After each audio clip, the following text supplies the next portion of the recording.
ఈరోజు కామర్స్ వీడియోలలో మరొక అత్యంత ముఖ్యమైనటువంటి వీడియో ముగింపు లెక్కలు సర్దుబాట్లు.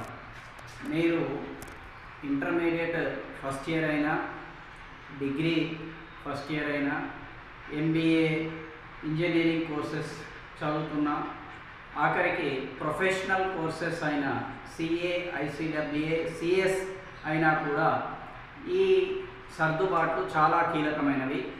సర్దుబాట్లు అంటే ఏంటండి అంటే, అంకణ తయారు చేసిన తర్వాత ముగింపు లెక్కలు తయారు చేయడానికి, అనగా వర్తకపు ఖాతా, లాభ నష్టాల ఖాతా, ఆస్తి అప్పుల పట్టిక తయారు చేయడానికి మనకు భవిష్యత్తులో చెల్లించవలసిన అంశాలు కానీ, రావాల్సిన అంశాలను కానీ, లేదా మిగిలిపోయిన అంశాలను కూడా పరిగణనలోకి తీసుకోవాల్సి ఉంటుంది.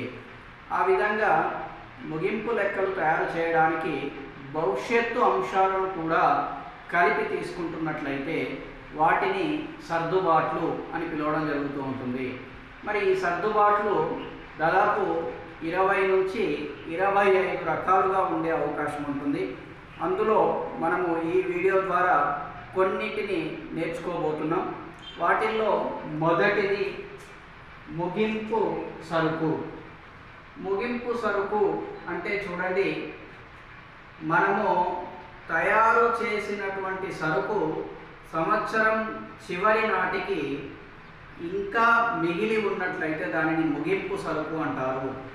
అయితే ఇక్కడ మీరు గమనించవలసినటువంటి విషయం, సర్దుబాట్లు ఇచ్చినప్పుడు ప్రతి సర్దుబాటు కూడా 2 సార్లు నమోదవుతుంది. ఒకసారి వర్తకపు లాభ నష్టాల ఖాతాలో కానివ్వండి, రెండవసారి ఆస్తి అప్పుల పట్టికలో.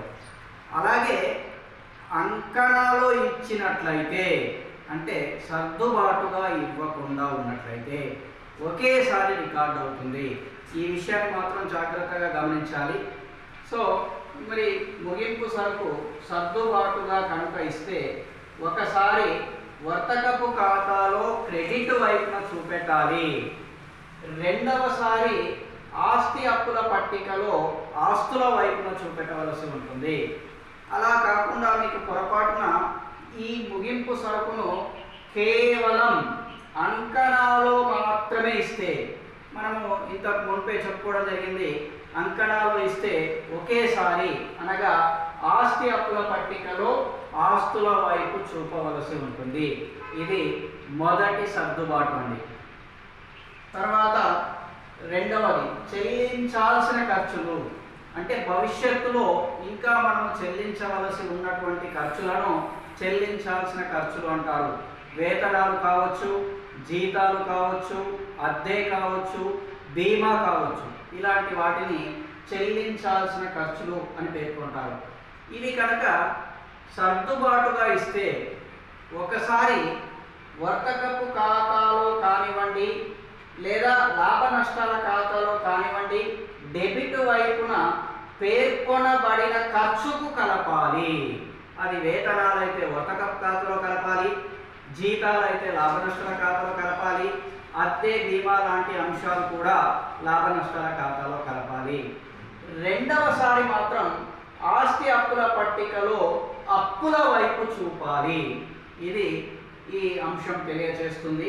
మరి అలా కాకుండా దీనిని కేవలం అంకణాలో ఇస్తే, మనం ఇందాకనే స్పష్టంగా చెప్పుకున్నాం, అంకణాలో ఇస్తే ఒకేసారి అండి. ఈ అంశాన్ని కనుక అంకణాలో ఇస్తే ఒకేసారి అప్పుల వైపు మాత్రమే చూపెట్టవలసి ఉంటుంది. ఇది రెండవ సర్దుబాటు. మరి నెక్స్ట్ కనుక తీసుకున్నట్లయితే ఏంటంటే అంటే ముందుగా చెల్లించిన ఖర్చులు. మరి ఇందాక మనము భవిష్యత్తులో ఇంకా చెల్లించవలసి ఉండి అనుభవించాము కానీ చెల్లించలేదు. కానీ ఇప్పుడు ఏమవుతుంది అంటే అనుభవించక ముందే ముందుగా చెల్లిస్తున్నాము.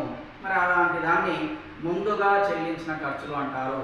ఇందాక చెప్పుకోవడం జరిగింది బీమా అని. మరి ఇక్కడ బీమా కొన్ని సందర్భాల్లో సమయం కాకముందే మనం చెల్లించవచ్చు. అలా కనుక చెల్లిస్తే దాన్ని ముందుగా చెల్లించిన ఖర్చులు అని పిలుస్తారు. మరి ఇలాంటి అంశాన్ని సర్దుబాటుగా కనుక ఇచ్చినట్లయితే ఒకసారి పేర్కొనబడిన ఖర్చుకు వర్తకపు లాభ నష్టాలలో డెబిట్ వైపు తీసివేయవలసి ఉంటుంది. అంటే బీమా ఇచ్చినప్పుడు బీమా ప్రాథమిక అంశంలో నుండి సర్దుబాటు అంశాన్ని డెబిట్ వైపున తీసివేయవలసి ఉంటుంది. రెండవసారి ఆస్తి అప్పుల పట్టికలో ఆ అంశాన్ని ఆస్తుల వైపు చూపవలసి ఉంటుంది. మరి అలా కాకుండా మనకి కన్ఫ్యూజ్ చేయడానికి కేవలం అంకణాలు మాత్రమే ఇచ్చినట్లయితే మరి అలాంటప్పుడు ఒకేసారి అని చెప్పుకోవడం జరుగుతుంది. దానిని ఎక్కడ రాయవలసి ఉంటుంది అంటే అంకణాలు ఇచ్చినప్పుడు ఒకేసారి అనగా ఆస్తి అప్పుల పట్టికలో ఆస్తుల వైపు చూపవలసి ఉంటుంది. ఇవి మరి ప్రాథమికంగా మనము నేర్చుకోబోతున్నవి. నెక్స్ట్ది కూడా నేర్చుకుంటున్నాం. ఇప్పుడు మరొక అత్యంత కీలకమైనటువంటి సర్దుబాటు అండి రాని బాకీలు. రాని బాకీలు ఏంటండి అంటే రుణగ్రస్తులు అరువుపై సరుకు అమ్మినప్పుడు రుణగ్రస్తులు ఏర్పడతారు. వారి నుండి భవిష్యత్తులో మొత్తం వసూలు కావాలి. అలా కాకుండా కొంత మేరకు మొండి బకాయిలు ఉంటాయి. అలాంటి వాటిని రాని బాకీలు అంటారు. మరి దీన్ని కనుక సర్దుబాటుగా ఇస్తే ఒకసారి లాభ నష్టాల ఖాతాలో డెబిట్ వైపున చూపెట్టాలి. రెండవసారి ఆస్తి అప్పుల పట్టికలో ఆస్తుల వైపు రుణగ్రస్తుల నుండి తీసివేయవలసి ఉంటుంది.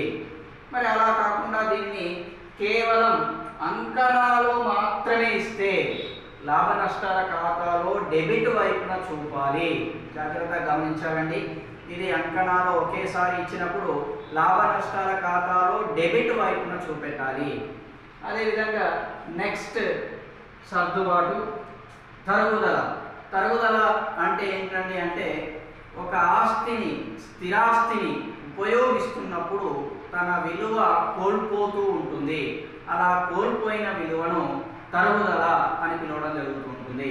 మరి ఈ తరుగుదలను సర్దుబాటుగా కనుక ఇస్తే ఒకసారి లాభ నష్టాల ఖాతాలో డెబిట్ వైపున చూపెట్టాలి.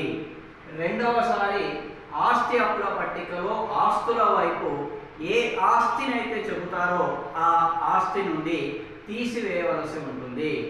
మరి అలా కాకుండా దీనిని కేవలం అంకణాలు మాత్రమే ఇచ్చారు.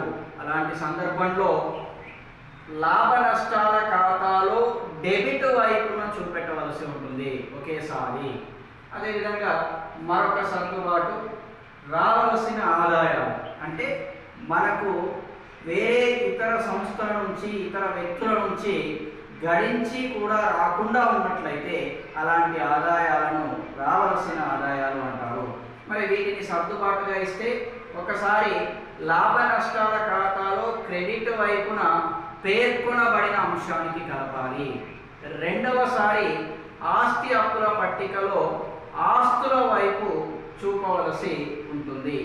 మరి అలా కాకుండా దీన్ని కేవలం అంకణాలు ఇస్తే ఒకేసారి ఆస్తి అప్పుల పట్టికలో ఆస్తుల వైపు చూపవలసి ఉంటుంది. ఇవి ఈ వీడియో ద్వారా 6 సర్దుబాట్లు మీకు అందిస్తున్నాం. ఇంకా దాదాపు 10 నుంచి 15 సర్దుబాట్లు ఇంకా మిగిలి ఉన్నవి. అవి తదుపరి వీడియోలలో మీకు అందించడం జరుగుతూ ఉంటుంది. ఈ వీడియో ద్వారా మీరు చాలా బాగా సర్దుబాట్లు నేర్చుకుంటారని ఆశిస్తూ సబ్స్క్రైబ్ చేయండి, ఈ వీడియోని షేర్ చేయండి, లైక్ చేయండి, మీ మిత్రులందరికీ తెలియపరచండి. బాగా నేర్చుకోండి, మంచి మార్కులు సాధిస్తారని ఆశిస్తూ ఆల్ ద బెస్ట్.